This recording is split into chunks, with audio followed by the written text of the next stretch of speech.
This story is the truth of where I started my journey in education. You ready? This is why I'm so on fire for the work I do in education. So I began my journey in 2008 in Memphis, Tennessee, serving Black students in a predominantly Black neighborhood with most people experiencing poverty or homelessness. This is a neighborhood where I also lived and also experienced violence. I connected with these students on a spiritual level because I saw and understood their lives. I was culturally responsive before I had ever read a book on what it meant to be culturally responsive. Before the webinars, before the amazing IG Lives, before I attended the conferences or the events, I bled reality pedagogy. I breathed in spiritual and emotional awareness. And I connected with my students in ways that made them feel seen, valued, celebrated, and loved for just being who they are. When I started, I had a 2-year-old daughter. I wasn't married and didn't really have a real career, just trying to find my way in the world in my 20s. So I started teaching at a school in Memphis, Tennessee.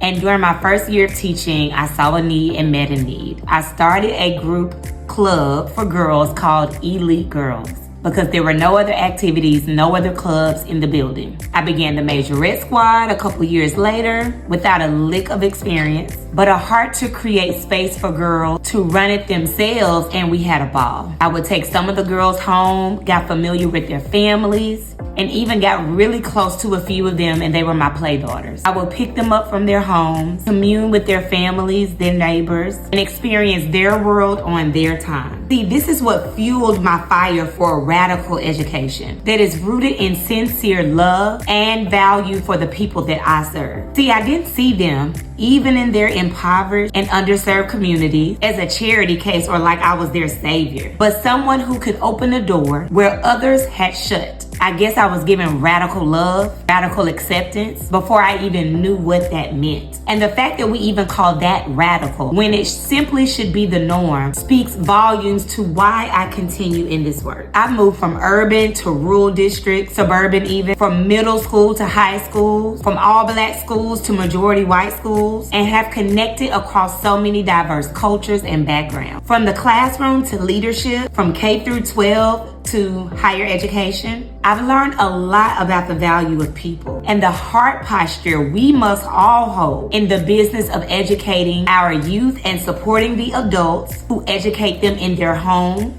and in their communities. My name is Dr. Mel. I am simply here to share my insights, drop a few gems, speak unpopular opinions and undeniable truths, and offer my services to those who would like to partner with my company, Scholars for the Soul, an educational solutions firm. We work with folks on an individual basis or as a school, district, company, or organization. We've been doing the work of building staff and teacher confidence, competence through cognitive neuroscience and culture. We use those as leverage to close the gaps and strengthen Tier 1 instruction, strengthen your team cohesion and clarity and purpose with the work that you do. And we've been doing this since 2020. We are proud to serve all across the country and even internationally. If you are interested in working together, feel free to send me a message, comment below, and I'll reach out to you in your DM.